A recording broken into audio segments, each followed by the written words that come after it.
This last year, we've seen a lot of success with games like Stellar Blade, and a lot of people are pointing to the obvious sexualization of the characters in that game as insane. That's a real large reason why the game was so successful. In fact, the CEO of the studio that produced it, Shift Up, even went so far as to say they did that intentionally because he was just kind of following his instincts. He thought gamers wanted to have physically attractive characters, and he personally just liked it. And now we're getting some new information that suggests maybe he was onto something, as if we actually needed a study to show that gamers want to have attractive people to play as. But apparently we needed that. And now we have this confirmation because there was this new research study that was just released with the headline in this article talking about it. New research on female video game characters uncovers a surprising twist. Female gamers prefer playing as highly sexualized characters despite disliking them. So it's not as if they're just making these games for men or anything like that. No, they're making them for everyone, and female gamers apparently even agree with that notion.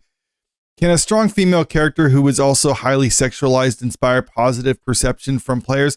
Not necessarily, according to a new study in communication research. Researchers found that while strength in female video game characters might signal capability, it doesn't counterbalance the negative impact of sexualization. They don't have a citation to say that it is a negative impact to have sexualized characters. That's just something that they're operating as and just assume that that's true. Haven't proven that yet so far. In fact, the study even kind of suggests the otherwise, where female gamers actually like those characters and then there's nothing wrong with that. But in a surprising twist, female participants, despite generally disliking highly sexualized characters, were more likely to choose those characters when given the option to play as one.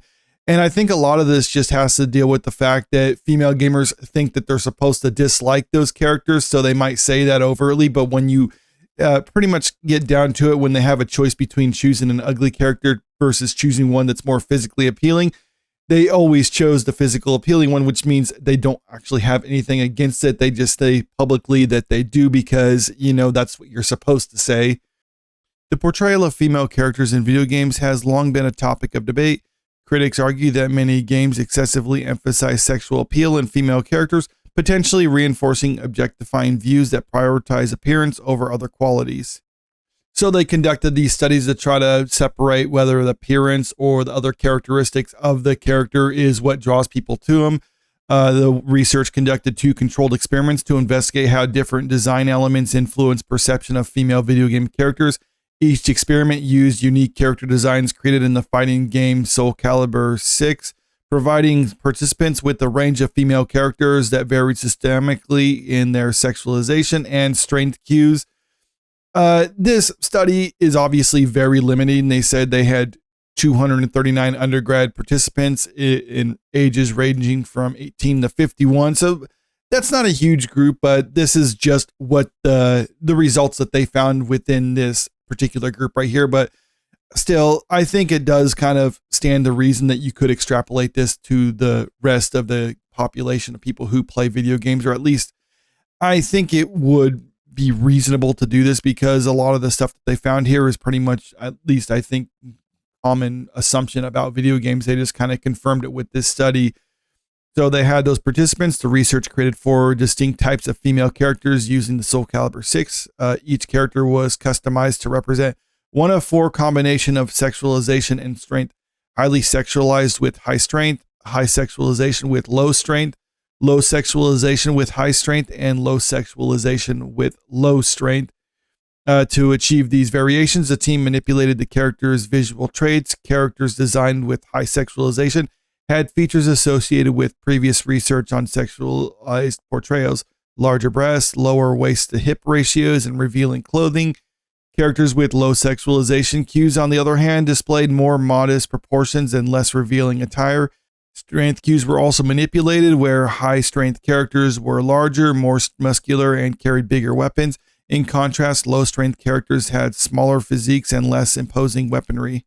So with these 4 different characters, the participants were shown pre-recorded footage of these 4 different characters fighting during the game. And then they're given these surveys, basically asked to rate how they think the character is on their sexual appeal versus their combat prowess and other things like that. And then when it was all said and done, they were asked which characters that they would prefer to play as. The results showed distinct patterns in how sexualization and strength cues shaped viewers' impression of these characters. Characters with highly sexualized cues were consistently rated as more sexualized compared to those with low sex appeal. So that stands to reason that people pretty much pick up on the fact that, like, okay, yeah, this is a sexualized character and they were made particularly to be that way. Additionally, characters designed with high strength cues were rated as more formidable. Okay, that makes sense too, aligning with the study's expectations. However, when a character combined with sexualization and high strength, participants perceived her as even more sexualized than characters with high sexualization alone. This outcome indicates that strength cues do not counteract the effects of sexualization, rather they may amplify it. This pattern aligns with the fighting F-toy theory, which suggests that strength paired with sex appeal can reinforce objectifying impressions, heightening perception of the character as a sexualized object. I think that conclusion is the researchers showing their own bias on this one, because when asking the women participants in this study which character they'd prefer to play as, it stands to reason that they'd want to play as the characters where they even said they emphasize the feminine characteristics of them. Because if they're following the current gaming trends on how they have a sexualized character versus a less sexualized character, well, the less sexualized characters within the gaming industry now basically look androgynous, or they look like men. So if you're asking a woman which one she would rather play as, I would understand why they would choose to rather play as the one that looks more like a woman. You can also compare this to the differences when they had men doing this study, because the men seem to emphasize the strength characteristic over the appearance characteristic, which to me, that makes sense because that's a more of a priority towards guys when it comes to video games.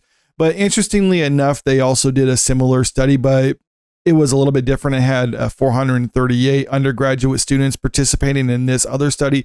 And this time they were playing the game for a little bit. They were assigned characters with the same traits. And they said it was a little bit different. They just perceived the ones with higher strength, that they didn't seem as likable as they rated them before when they were just going just off of appearance. But they seemed, or at least they said that they seemed more competent. And that was also another positive attribute of them.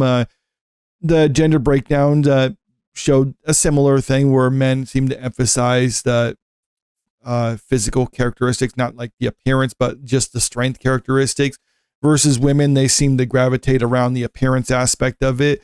The key takeaway portion that it has right here, the findings highlight that playing video game positions people with a different orientation to the content on screen. Lynch told Psy Post, "It can involve you in a way that simultaneously makes you feel like you're part of the content and game, that you are the character. So if you're a character that has attributes that you appreciate and enjoy embodying, then you probably will experience some positive outcomes and interpret the experience similarly." Yes, that's pretty much what everyone's been saying. They have some information now, even though it's a small study and it's just one study. This is basically saying what everyone, like all gamers, have been saying for some time now, when these studios insisted, like, well, you need to make the characters less sexualized in order to try to appeal to a female audience. It's like, who are you really trying to appeal to when it comes to that sort of situation? And what are you saying? Like, oh, we need female gamers to identify with our characters, so we need to make them look ugly. Is that really what you're trying to argue with this sort of thing? Video games have always been a form of escapism. It's a way that people can embody another character that isn't of themselves. And it's because of that people don't want to play as someone who is just them. They want to play as basically the idealized version of themselves, or at least how they perceive themselves, or at least how they would want to perceive themselves. And you do that by having good looking characters with a lot of capabilities in that. Yes, you can have interesting characteristics. It really just depends on the type of game, whether you're supposed to just be if they're supposed to be an avatar of you, versus you're supposed to basically just follow this character on their journey. There's differences and some leeway when it comes to that situation. But if, as a general rule, I would say try to look to actually make your characters decent looking, or at least somewhat pleasing. Don't try to just make them look androgynous, or worst case scenario, make them look ugly, because like I said, we've seen that in the current video game industry, and those games really haven't been doing well. And I wouldn't say it's 100% a result of them having ugly characters, but I think that's something that definitely doesn't help, because like I said, Stellar Blade, they definitely emphasizes the sex appeal of their character. That was widely popular and something that people pointed out as a reason why this game was so popular. So maybe more game studios should try to lean into that a little bit more than what they've been doing, at least the ones in Western developers, what they've been trying to do in recent years. But let me know what you think about all this in the comment section below. Is this surprising information to you, or did you pretty much expect these results? Comment below and let me know. And also, if you haven't already, make sure you click that subscribe button if you want to stay up to date with the latest entertainment news. And don't forget to click that like button and share this video out there because it really helps out with the channel. Thank you.